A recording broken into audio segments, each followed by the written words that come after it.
Okay, I am here to talk about 12 Angry Men.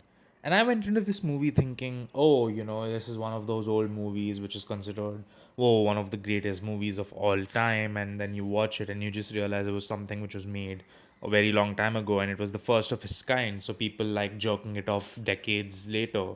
Kurosawa films, and you're just like, okay, I was like, this is going to be one of those films where I watch it and it's going to be a good film, no doubt. It's going to be a pretty good film, but it's not going to be one of the best the way people love talking about it.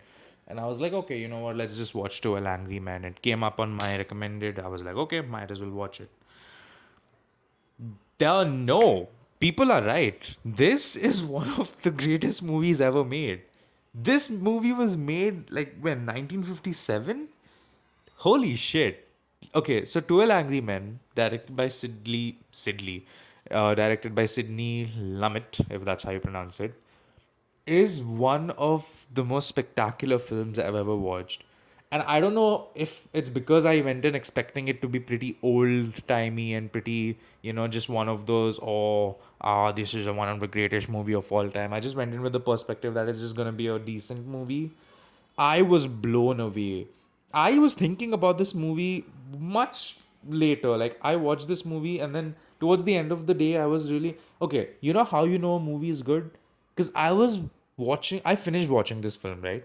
And then I thought to myself, wow, that was a great film, And I was like, oh man, that's like easily 4 stars and not below that out of five. And then I thought about it towards the end of the day, and I was like, there is nothing wrong with that film. Like, I couldn't think of a single thing which I thought was not, oh yeah, that's why it's a 4 or a 4.5 even. I don't even do half ratings anymore. It is a 5-star film. It's 5 out of 5. Oh my god. It's fantastic. Like 12 Angry Men is first of all, I don't know, is it called the script or the screenplay? It's perfect, right? It's actually genuinely fantastic, right? So this is fantastically made. I think the screenplay is maybe one of the best things I have seen ever. Oh my god, there's so much. Again, I'm not one of those analysis channel. I'm sure there's tons of videos on YouTube. Considering this movie is like what 100 years old at this point, like there's going to be a lot of videos on YouTube explaining stuff. But oh my god, the very opening from the time we see them get into the room, and then like we see how each juror reacts to it, and we see.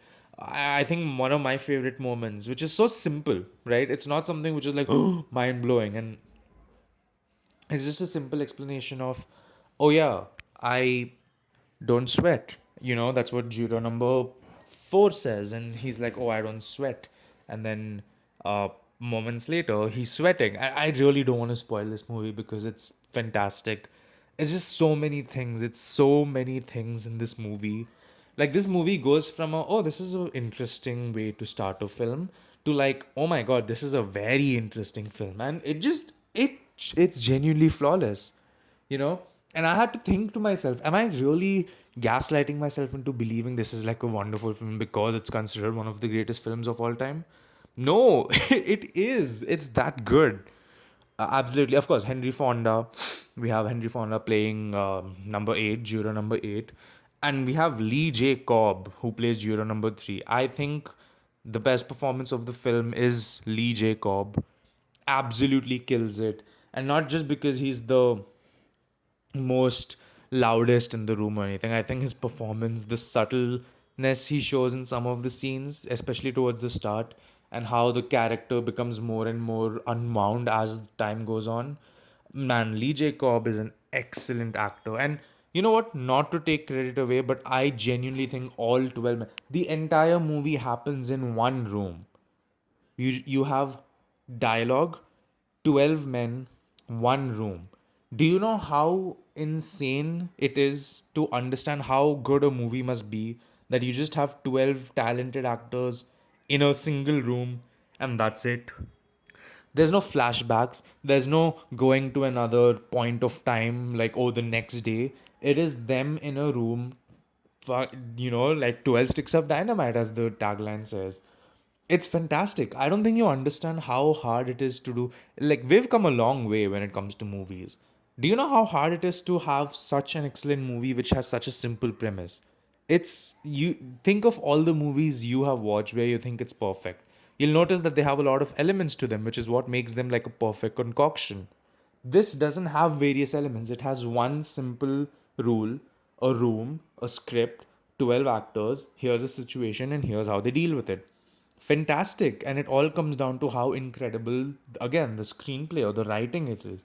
I think this was also a play. Like, this is a play which was then later made into a movie. My God, what an amazing script. I can't believe I just watched this film. Like, man, I'm so happy because every time I see one of these movies which are, very highly rated and are considered one of the best, I'm always skeptical because I'm like, okay, let's see, let me guess, it was very groundbreaking at the time it was released, and people are still talking about it decades later, like, this is what influenced this and that. But, like, it's obviously been done better as such. But I don't know, man. 12 Angry Men. I don't know if, and that's the thing. 12 Angry Men doesn't have a reputation of being like the first of something. I think, at least I'm not aware of it. It's just considered like one of the greatest movies ever made. It has an incredible high rating everywhere, and I was just like, okay, rolled my eyes, like, okay, let's see what this is all about. Man, it is about maybe one of the best movies I've ever watched. Absolutely flawless. 5 out of 5. It's a 5-star film. I think this is one of the few, maybe the first time in my life where I've heard so much about a film and I've heard it's like, oh, one of the best, and I'm not disappointed. In fact, I agree. Like, I'm not disappointed with it at all. It's fantastic. Maybe one of the best films I've ever watched. Well, no, it's not maybe. It is one of the best films I've ever watched. Is it the best? And I mean, that's like a personal preference, right? It's debate. But yeah, this is a flawless film. It's a perfect film. That's going to be it from me. If you haven't watched it yet, do yourself a favor. This is not one of those old timey, one of the best films. This is legitimately a film. And see, that's another thing what makes the film so good. It's kind of timeless. The stuff they talk about in this film, it's relevant even today. Fantastic film. Anyway, that's going to be it from me. Don't forget to leave a like and subscribe. And I'll see y'all later.